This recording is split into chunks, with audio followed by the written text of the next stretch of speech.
শেখ হাসিনার পতনের পর ছাত্রদের রাজনৈতিক দল গঠনের গুঞ্জন শোনা যাচ্ছিল। তবে সম্প্রতি এই গুঞ্জনে গতি পেয়েছে বেশ এবং চলতি মাসে আসছে ছাত্রদের নতুন দল। তবে এখন আলোচনা তুঙ্গে নতুন দলের প্রধান কে হবেন তা নিয়ে। জানা গেছে ছাত্রদের নতুন দলের প্রধান থাকবেন নাহিদ ইসলাম।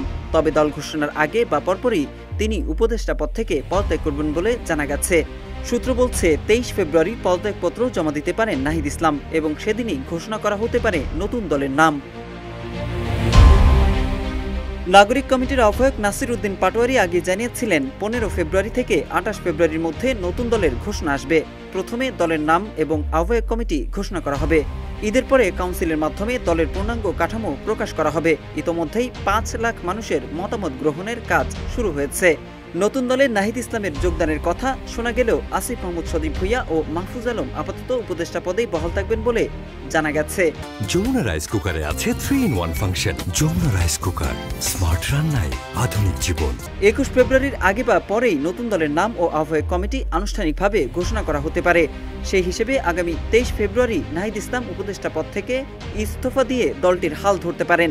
এ নিয়ে তাদের মাঝে দ্বিমত না থাকলেও সদস্য সচিব কে হবেন তা নিয়ে রয়েছে মিশ্র প্রতিক্রিয়া। এ পদের জন্য আখতার হোসেন, নাসির উদ্দিন পাটোয়ারি, সার্জিস আলম এবং আলী আহসান জুনায়েদের নাম শোনা যাচ্ছে। এছাড়া দলটির গুরুত্বপূর্ণ পদে হাসনাত আব্দুল্লাহ, মুনিরা শারমিন, মাহবুব আলম, অনিক রায় প্রমুখ থাকতে পারেন বলে জানা গেছে। বৈষম্য বিরোধী ছাত্র আন্দোলনের আহ্বায়ক হাসনাত আব্দুল্লাহ সম্প্রতি গণমাধ্যমকে বলেন, বাংলাদেশে ফ্যাসিবাদ বিরোধী জনতাকে সঙ্গে নিয়ে তারা একটি রাজনৈতিক দল গঠন করতে যাচ্ছেন। তারা সাধারণ মানুষের কাছে ফিরে যেতে চান। হাসনাত আরও বলেন, তারা বাংলাদেশের মানুষের নানা পথ ও মতকে ধারণ করতে চান। রাজনৈতিক দলটি যাতে সব মানুষের কণ্ঠস্বর হয় সেজন্য তারা চেষ্টা করে যাচ্ছেন বলেও জানান হাসনাত। ছাত্রদের নতুন রাজনৈতিক দলে আপাতত 3 দেশের 4টি জনপ্রিয় দলকে অনুসরণ করা হবে বলে জানা গেছে। দলগুলো হলো তুরস্কের একে পার্টি ও জাস্টিস পার্টি, পাকিস্তানের তেহরিকে ইনসাফ বা পিটিআই, ভারতের আম আদমি পার্টি।